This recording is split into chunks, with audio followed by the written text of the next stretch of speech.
I'm Tom Mitzi, and today my guest is Cathy Koch, and this is Thousand Oaks Living History. Cathy, when did you come to the Conejo Valley? Back in June of '69. And what was your reason for moving here? Well, there was two. One, my husband's job was more out this way than in the valley, but when we were little, we would come by here every Easter up to Los Gatos. My two uncles were being Jesuits, so we always went by Jungle Land and Duparts. And I always thought it was a beautiful place to live, and lo and behold, little did we know, one day we would live out here. And we haven't regretted it since.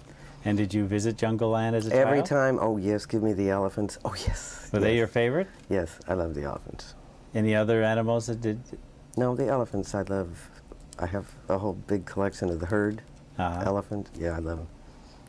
Well, because I was raised over in the mortuary, so when the circus came into town, my grandpa used to have the tickets because he was fire commissioner, so we got that day off of school, and we always got to watch him put the tents up, and that's when a circus was a circus, you know, under the tent.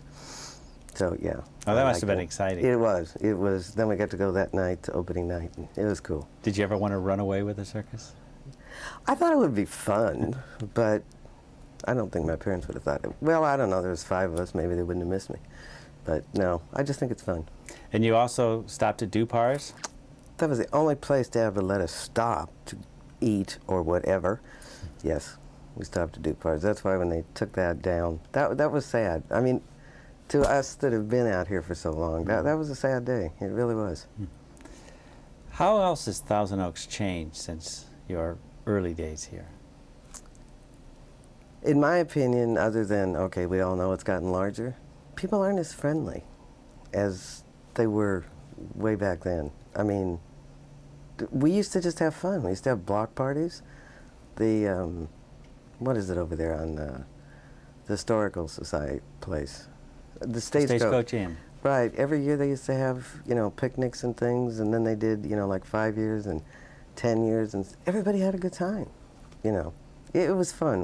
It was a family-oriented thing, which I think sort of lacks a little bit now, but that's just my personal opinion.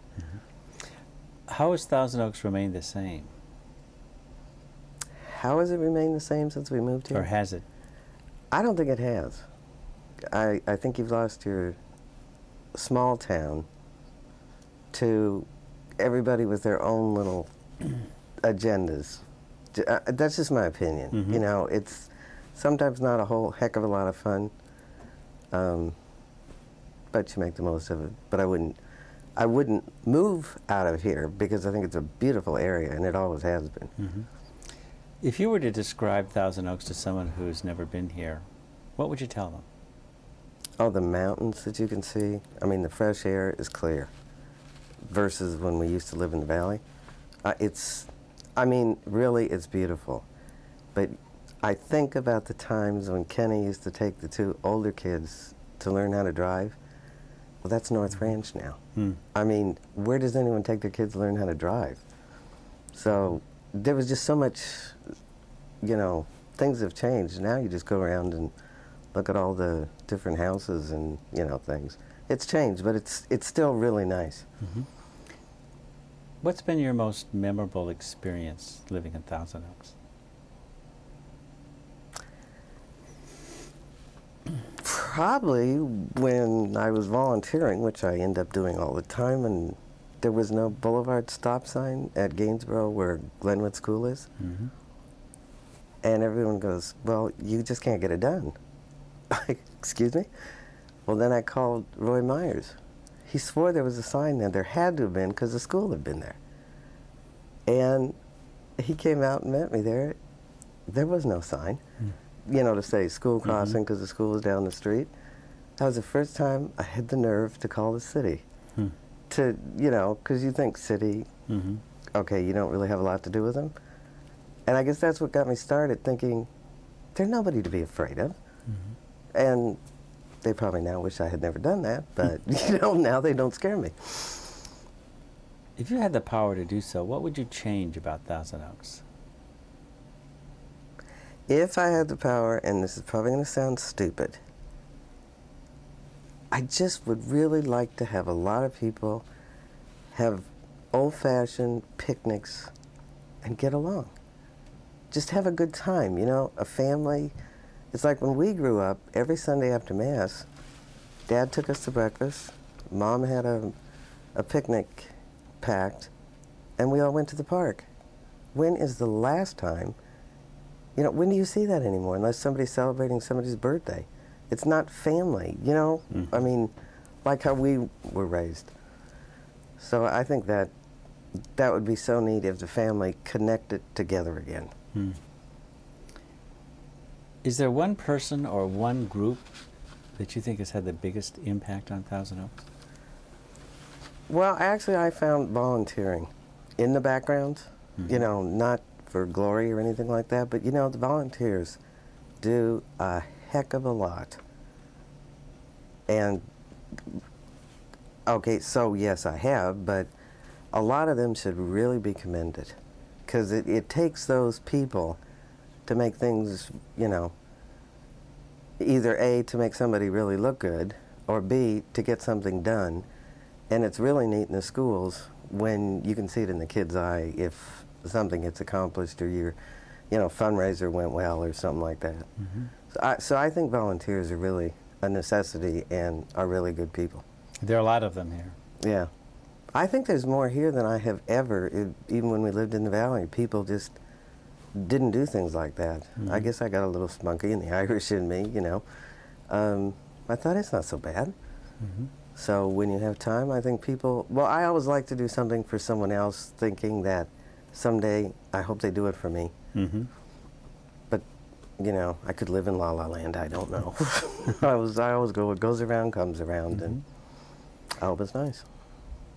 What are your hopes for the future of Thousand Oaks? Well, I would hope that the bickering, and I just would wish people could get along. I wish you didn't have to be on one side or the other. Like, I feel the people that are in office are doing the best that they can do. And so, okay, if you don't, you know, you don't have to agree with them. And lots of times, you know, you don't even have to like them. But if they're doing a good job, then I think you should, you know, back them instead of tearing everything that everybody does apart. Mm-hmm. So I would really like to see people have a good time and get along. And you don't see that in here. What do you think is the greatest treasure the city has to offer its residents? What's the best thing about Thousand Oaks? What's the best thing about Thousand Oaks? Well, we like the weather climate. Years ago, I'd say it was the friendliness and fun, although I have fun anyway. We're big, but they still try to keep it small. Mm-hmm. You know, it's like when you have these committees, you really do want to hear from the public. I mean, you really would like their input. And again, it doesn't mean that you have to agree with them or disagree with them, but sometimes I think you people do go out of your way, or the city goes out of its way, to involve the people. But if they don't happen to like something, then they can just mess it up for everybody. And I think it could be a very involved community. Who are your heroes? Who are my heroes? Other than Kenny Rogers? Okay, He's a good hero. He used to be, but he's not. No, I used to like the Dodgers. As far as heroes, I just think I remember what Dad used to say. Well, of course, they always said I was Dad's favorite, but Dad always used to say, if you can't say something nice about somebody, don't say anything at all. And to the day he died, I just will never forget that, because he never let any of us at the table talk against anybody, which, you know, some could say didn't make it right, didn't make it wrong, but it just is not the way we grew up. Mm-hmm. Whereas you hear kids now, and you know they get it from their parents. Because why does that stick in my mind, that whether it be our aunt or uncle, and whether Mom or Dad liked them or not, they would never say anything in front of us. I mean, we had to make our own judgment on somebody, that we were never influenced by them. So I would say my dad, really. It's a pretty good hero. I thought he was, and I have to admit to my husband with the kids, he does the same thing. He just, you know, wait a minute, why are you asking personal questions to your friends? Because they always just did, our house was the house that all the kids were at. And that was fine, because then we knew where they all were and, you know, what they were doing. But he just felt that what goes on in your family is your business. And it doesn't need to be broadcast. We're kids nowadays, you know, how much does your dad make? What does your dad do? Yeah, you know, it's like, those are personal questions. It shouldn't be, what difference does it make? You either like somebody or you don't, you know. I don't know. Life has changed, but I still have fun. Do you have a motto? Do unto others as you want done to you. The golden rule. Yeah, I mean, really, because I know what comes around goes around, and, you know, of course, I try to be good, but, well, and see, I guess because I'm open, nobody really has a hard time figuring out where I stand. I can't be a yes person for anybody. If I really believe in something, boy, I am gung-ho. It doesn't make me right, but I mean, if I really, really believe, it's like over the sheriff's budget. Okay, that's political, sorry. No, but it's like, it's Prop 172. Damn it, we voted on that. How can these people keep taking our votes away from us? And that really does get the Irish in me going. I think that that's wrong. So that, I mean, I went out with the petitions the second time because I really believed in it. But nobody, and anyone that knows me knows, I can't be swayed. I have to believe in something and know that it is the right thing and it's not going to personally hurt anybody, because I think that's wrong to set out to really hurt somebody. How would you like to be remembered? Probably my silly sense of humor, because believe me, I have been known to do a lot of things that people go, I can't believe you did that. When they had the auction at Dupar's, and I went with my girlfriend, because, I mean, that place really did have a lot of memories for me. I mean, just years and years of memories. And, of course, we almost died when we went back to the kitchen and went, oh, my God, no wonder the food was so good. Greasy! But they had this thing on there that said, how many can be seated? So I said to my girlfriend, oh, that's pretty interesting. She goes, don't even think about it. Well, I did. Well, I didn't really think about it. I just took it off the wall, and I have it home with my sweater and stuff like that. You know, I just, why not? Dupar's meant a lot to me. Jungle Land meant a lot to me. And, you know, it was just, I just thought, I deserved it. What the heck? I mean, they got their donation from me, so nobody knew I did it. I sort of borrowed it. I still have it, but it was fun. Are there any questions that we should ask you that we haven't? Or anything you'd just like to talk about? No, it's just, I just wish people would have fun like they did. Okay, you know, I'm not really thrilled with this building because I think of Jungle Land all the time, and I would like to see a city hall separate where the city hall is. And so, yeah, I don't have to wait 20 minutes waiting for a parking space out there, because I'm claustrophobic, so I don't like the structure. And so I usually just wait, and if I wait long enough, somebody leaves. And I don't think they pay any attention to your 30-minute thing. I haven't gotten caught yet. But no, I just wish people would sort of step back and realize that being mean and being mad all the time, and I'm not saying everybody has a good day, but God, try to be nice to your neighbor. You know, do something nice every day. It helps. And if you can't laugh, what is the point? And believe me, I can laugh at a lot of stupid things I've done. So, you know, but other than that, you wouldn't want to know a lot of things I've done. Well, Cathy, thank you for being our guest today. Well, I really appreciate it. I feel like I'm really, I don't know why you wanted me, but I appreciate it. I mean, a lot of the people that you've talked to are, you know, well-known and... Well, I think your memories of as a child of Jungle Land and Dupar's. Oh, I'm telling you, it just was so cool. It really was. It was so much fun. I mean, but to think, you know, there was nothing from LA to here, and in all actuality, Dad really wasn't kidding when he said there's no stop, you know, once we leave. That was true. But it's something that will never, never go away. I mean, I even have the coloring book that they had that night at, I don't know, one of the charity things that I went to, and then I thought, God, that just brought back memories, you know, and the Clyde Beatty Circus and the other circus and stuff. I just, oh hell, I'm just a fun person, okay? I mean, I can be serious. I have my serious moments, but sometimes people, there's a lot of pressure in life, and if people just don't stop and smell the roses, what's the point?